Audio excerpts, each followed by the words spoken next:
రాగి తోటకూర ఆవిరి ఉండలు. రాగి తోటకూర కాంబినేషన్లో మనం ఆవిరి ఉండలు తయారు చేసుకోబోతున్నాం. మరి ముందుగా కావాల్సిన పదార్థాలు ఏంటో చూసేద్దాం. రాగి తోటకూర ఆవిరి ఉండలు తయారు చేసుకోవడానికి కావాల్సిన పదార్థాలు: నెయ్యి 3 టేబుల్ స్పూన్లు, పచ్చిమిర్చి 3, శనగపప్పు 1 టేబుల్ స్పూన్, మినపప్పు 1 టేబుల్ స్పూన్, ఆవాలు 1/2 టేబుల్ స్పూన్, జీలకర్ర 1 టేబుల్ స్పూన్, అల్లం ముక్కలు 2 టేబుల్ స్పూన్లు, ఉల్లికాడలు 1/2 కప్పు, క్యారెట్ తురుము 2 టేబుల్ స్పూన్లు, తోటకూర 1 కప్పు, ఉప్పు తగినంత, కొత్తిమీర తగినంత, రాగి పిండిని 1 కప్పు, నూనె 2 టేబుల్ స్పూన్లు, కరివేపాకు కొద్దిగా. రాగి తోటకూర ఆవిరి ఉండలు తయారు చేసుకోవడానికి కావాల్సిన పదార్థాలన్నీ కూడా రెడీగా ఉన్నాయి. తోటకూర అంటే ముఖ్యంగా ఫైబర్ చాలా ఎక్కువగా ఉంటుంది. తోటకూరను పాటు కూడా పప్పులో వేసుకుంటూ ఉంటారు. అంటే కాడల్ని ఎవరు కూడా దాన్ని వేస్ట్గా పడేయరు, పడేయకూడదు కూడా. ఎందుకంటే దాంట్లో మంచి ఫైబర్, అలాగే విటమిన్స్, ప్రోటీన్స్ ఇవన్నీ అధికంగా ఉన్నటువంటి ఒక కూర ఏదంటే తోటకూర. అలాగే రాగి పిండి కాంబినేషన్. ఈరోజు రాగి పిండి కూడా మనకు ఎముకల్ని దృఢపరిచే విషయంలో మంచి కాల్షియం కంటెంట్ కాబట్టి పిల్లలకు, మహిళలకు, గర్భిణీ స్త్రీలకు ప్రతి ఒక్కరికి కూడా చాలా మంచిది. అండ్ జీర్ణక్రియ కూడా చాలా బాగా మెరుగుపడుతుంది. Very very easy to digest. So first మనం ఏం చేద్దామంటే స్టవ్ వెలిగించేసుకుందాం. ఒక చిన్న ప్రాసెస్ ఉందన్నమాట ఇక్కడ. ఓవరాల్గా ప్రాసెస్ 80% ప్రాసెస్ అంతా కూడా ఒక బాండీలో జరుగుతుంది. దాని తర్వాత మనం ఆవిరికి ఉండలు అన్నాం కదా, ఆ తర్వాత మనం ఆవిరి పాత్రలోకి వేసుకుందాం. క్లియర్గా ఎక్స్ప్లెయిన్ చేస్తారు. సో ఫస్ట్ బాండీలోనే మనకి 80% ప్రాసెస్ ఉంటుంది. సో ఫస్ట్ స్టవ్ వెలిగించేసుకున్నాం కాబట్టి కాస్త నెయ్యి వేసేసుకుందాం. సో నెయ్యితో చక్కగా కొన్నిటిని వేయించేసుకోవాలి.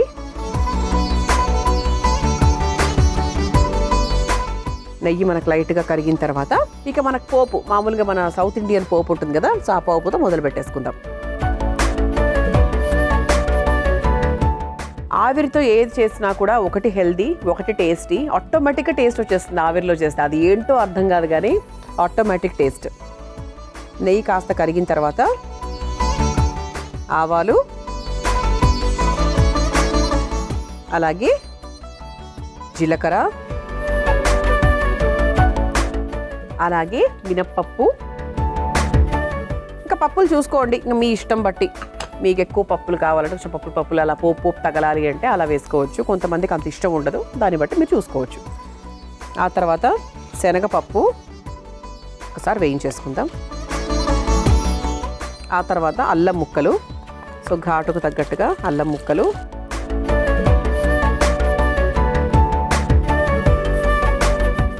ఆ తర్వాత కాస్త కరివేపాకు,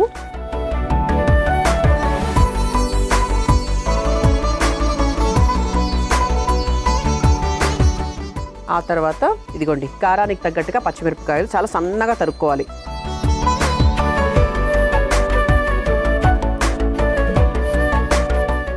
ఇందులో ఉల్లికాడలు. సో మీరు మామూలుగా ఇంట్లో చేసేటప్పుడు ఉల్లిపాయ ముక్కలు కూడా వేసుకోవచ్చు. సో మనం ఉల్లికాడలు వేస్తున్నాం అనమాట, సన్నగా తరుక్కున్న ఉల్లికాడలు. ఇది కూడా ఒక్కసారి వేయించేస్తాం. నేతిలో వేయించుకుంటే ఇంక అసలు ఆ టేస్ట్ వేరే కదండి. నెయ్యి ఈజ్ నెయ్యి. ఖచ్చితంగా 2 స్పూన్ల నెయ్యి ప్రతిరోజు అందరూ తినాలట. గుడ్ ఫ్యాట్ అంటే మనకు గుడ్ ఫ్యాట్ కూడా మన ఒంటికి చాలా అవసరం. సో ఫ్యాట్ అనేది అసలు పూర్తిగా మన శరీరంలోంచి తీసేయాలి అని ఎవరు చెప్పరు. సో ఫ్యాట్ అనేది మనకు కావాలి, గుడ్ ఫ్యాట్ కావాలి, గుడ్ కొలెస్ట్రాల్ కూడా కావాలి. సో ఇవన్నీ గుడ్ అనే పదం మనకు కావాలి. సో అందుకు రోజుకు 2 స్పూన్ల నెయ్యి ఖచ్చితంగా తినమని చెప్తూ ఉంటారనమాట. సో నెయ్యి పూర్తిగా అవాయిడ్ చేయకండి. సో ఆ తర్వాత మనము క్యారెట్ని కూడా ఇంక్లూడ్ చేస్తున్నాం దీంట్లో. సో ఇది కూడా కంటి ఆరోగ్యానికి చాలా మంచిది.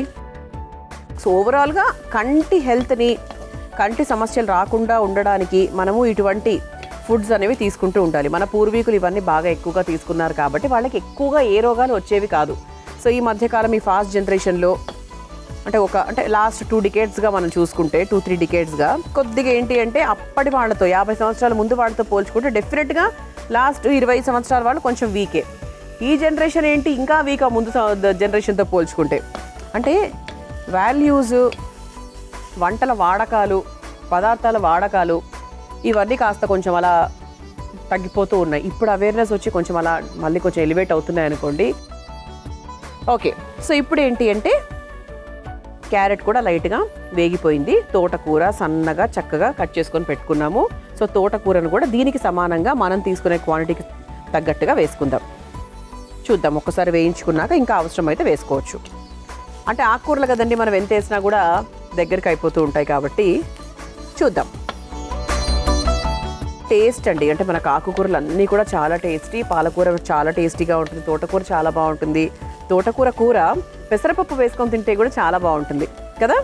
తోటకూర, కొబ్బరి, పెసరపప్పు, తోటకూర, కొబ్బరి, శనగపప్పు, ఇలా మనకు చాలా రకరకాలు ఉన్నాయి. చేసుకోవాలి అవన్నీ కూడా. సో పిల్లలు తినరు అనే ఒక సాక్ అనేది మనం డెఫినెట్గా మానేయాలండి.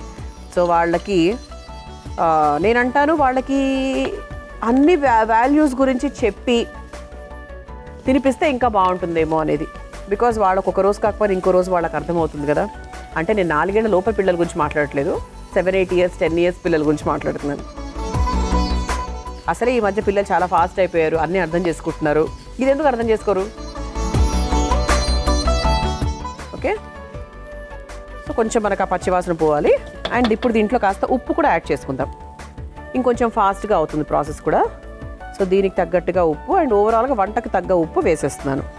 ఇంకా మళ్ళీ ఏం వేయనక్కర్లేదు.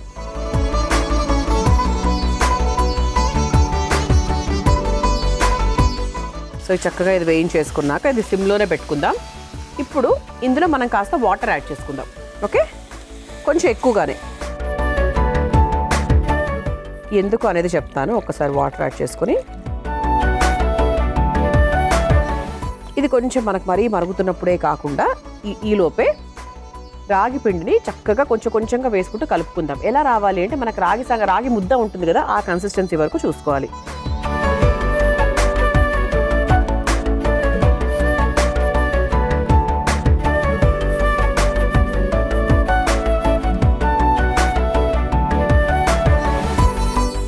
ఇలా చక్కగా మిక్స్ చేసుకోవాలి. డెఫినెట్గా దగ్గర పడుతుందండి. ఇది ఒక 2 minutes ఇలా చక్కగా వదిలేసామంటే బాగా దగ్గర పడదు. అంటే మనకు ఇది మనకు రాగి ముద్ద కన్సిస్టెన్సీలో అయ్యి అది కాస్త చల్లారిన తర్వాత ఒక ఉండ కట్టుకోవడానికి అణువుగా మనం చేసుకోవాలి. ఇదండి ఇప్పుడు మనం చేసిన ప్రాసెస్. ఏంటి అంటే డైరెక్ట్గా పచ్చిగా అలా వేసేసి చేస్తే అస్సలు బాగోదు. ఇలాంటి ప్రాసెస్లో చేసి మనం వేస్తే కనుక చక్కగా టేస్టీగా ఉంటుంది. అండ్ ప్రాసెస్ కూడా ఈజీ, ఫాస్ట్గా అయిపోతుంది. అండ్ మనకు కూడా ఏదో పచ్చిగా తిన్నట్టు కూడా ఉండదు. చూడండి, ఇక్కడ ఎక్కడా కూడా మనకు ఉండలు లేవు. ఇప్పుడు దీన్ని మనం చక్కగా ఒక మీడియం ఫ్లేమ్లో పెట్టుకొని, లేకపోతే సిమ్ అయినా పర్వాలేదు, కలుపుకుంటూ ఉండాలి ఉండలు లేకుండా. రాగికున్నది అంటే రాగి ఏంటంటే చాలా అంటే మనం వేసినప్పుడు నీళ్ళగా అనిపిస్తుంది కదా, అది ఒక్క 2-3 నిమిషాలు అయిన తర్వాత కొంచెం మనకు అది ప్రాపర్గా వేడి వచ్చిన తర్వాత దగ్గర పడిపోతుంది. సో ఉప్పులు, కారాలు, కావాల్సిన పప్పులు, తోటకూర ఇవన్నీ కూడా వేసేసుకున్నాం కాబట్టి ఇంకా వేయాల్సిందైతే ఏం లేదని చివరిగా కాస్త కొత్తిమీర వేయాలి. చివరిగా అలా కొత్తిమీర వేసేసుకొని మిక్స్ చేసేసుకొని ఒక రాగి ముద్ద కన్సిస్టెన్సీలోకి తీసుకురావాలి.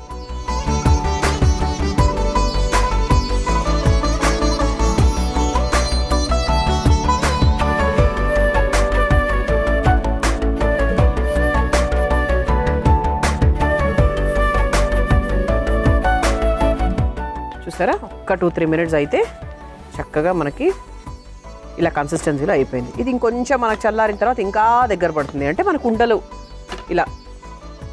ఇలా చేసుకోవడానికి అణువుగా వస్తుంది అనమాట. సో ఇప్పుడు మనం ఫస్ట్ ఏం చేయాలంటే ఇదిగోండి ఆవిరి పాత్ర. సో ఆవిరి పాత్రలో కాస్త నీళ్లు పోసుకొని స్టవ్ వెలిగించేసుకుందాం.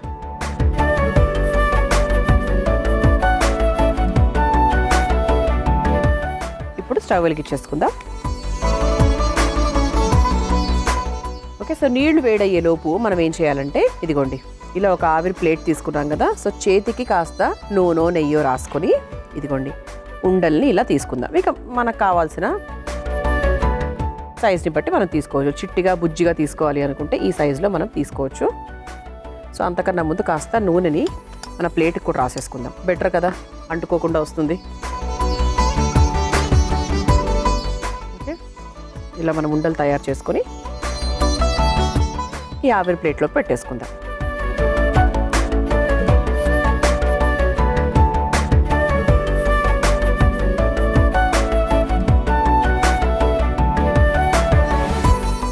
ఇది మీకు ప్రాసెస్ చాలా సింపుల్ అండి. ఇప్పుడు మామూలుగా ఇడ్లీలు తయారు చేసుకున్నట్టే, కాకపోతే ఇడ్లీ పిండి మనం సులభంగా చేసుకోవచ్చు, రుబ్బుకుంటాం కాబట్టి. ఇది ఏంటి అంటే ఒక చిన్న ప్రాసెస్ ఉంటుంది దానికి, అంతకన్నా ఏమీ లేదు.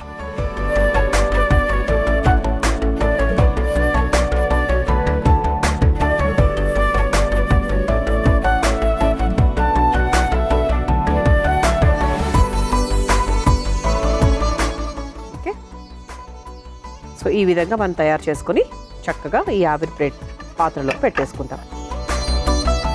మూత పెట్టేసి ఒక 7 నుంచి 8 నిమిషాల వరకు మనం వెయిట్ చేసామంటే చక్కగా టేస్టీగా ఆవిరి ఉండలు రెడీ అయిపోతాయి. సో మనం చక్కగా ఆవిరి పాత్రలో రాగి తోటకూర ఆవిరి ఉండలు తయారు చేసుకుంటున్నాము. సో స్టవ్ ఆఫ్ చేసేసానండి. సో కొంచెం ప్రెషర్ కూడా తగ్గిపోయింది కాబట్టి చూద్దాం. సో ఆవిరిలో చేసాం కాబట్టి ఇంక రుచి విషయాల్లో అసలు చెప్పాల్సిన పనే లేదు. సో మన సర్వింగ్ ప్లేట్ కూడా రెడీగా ఉంది కాబట్టి సర్వ్ చేసేసుకుందాం.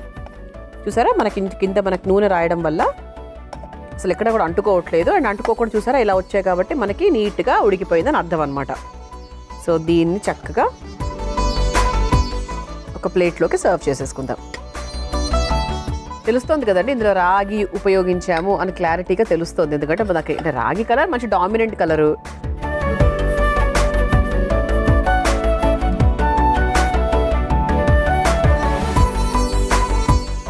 ఇలా చక్కగా వేడిగా కమ్మగా 100% కమ్మగా ఉంటాయండి. ఎందుకంటే ఆవిరి మీద చేసాం కాబట్టి రాగి ఉంది కాబట్టి ఇంక దీనికి టేస్ట్ గురించి చెప్పాల్సిన పనే లేదు.